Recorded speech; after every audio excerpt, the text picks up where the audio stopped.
One of the most shocking findings of my work was the idea that the most compassionate people I have interviewed over the last 13 years were also the absolutely most boundaried. Because most boundaried. So I'll give you a great definition of the definition of boundary that I use in the book. Boundary is simply what's okay and what's not okay. What I think we do is we don't set boundaries. We let people do things that are not okay or get away with behaviors that are not okay. Then we're just resentful and hateful. Me, I'd rather be loving and generous and very straightforward with what's okay and what's not okay. And I learned from the research. I was the exact opposite. I assumed for the first 35 years of my life that people were sucking on purpose just to piss me off. Mm-hmm. That's what I assumed. Whether it was someone who worked for me or it was family member who was constantly I was always critical and judgy. And I was like, why are they choosing these things? Why are they making their choices? They should know better. And then when this thing came up from my therapist, what if people are doing the best they can? I thought, my husband had the most beautiful answer to that question. He said, I'll never know whether people are doing the best they can or not. But when I assume people are, it makes my life better. So now I think I am not as sweet as I used to be, but I'm far more loving.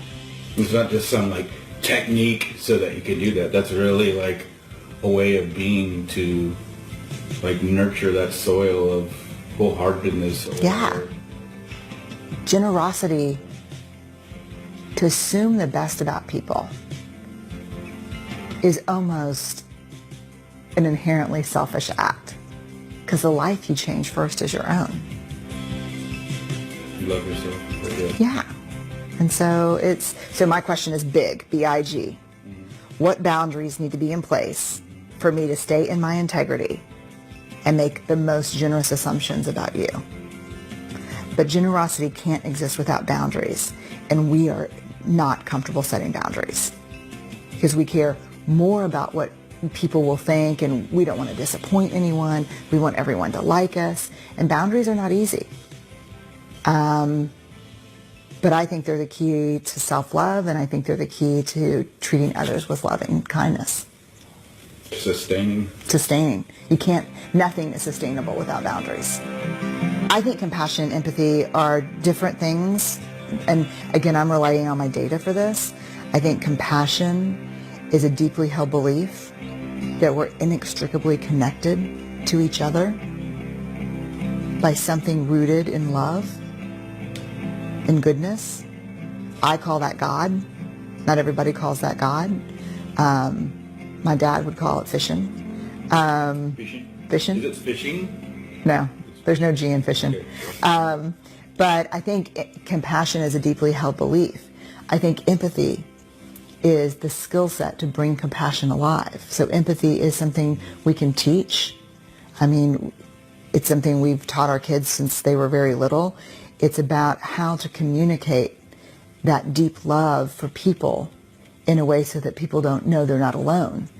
I think there's a lot of new interesting information out there about empathy not being a good thing, about that, there's an argument that says, if Travis is in struggle and I practice empathy with you, I'm taking on your darkness, and it leads to burnout, and it leads to, but empathy is not feeling for somebody. It's feeling with them. It's touching a place in me that knows where you've been, so I can look at you and say, me too, brother. You're not alone in this. And I find empathy to be infinite. I think it gives back tenfold what you put out. It's sustaining. If you've done the work and you have your boundaries, mm-hmm. I mean, you could tread that water forever and never get tired. Okay, so empathy. I'm quoting Travis here. Empathy. If you've done your work and set your boundaries, you can tread that water forever. Yeah. Amen. It's not finite. And it keeps giving back to us.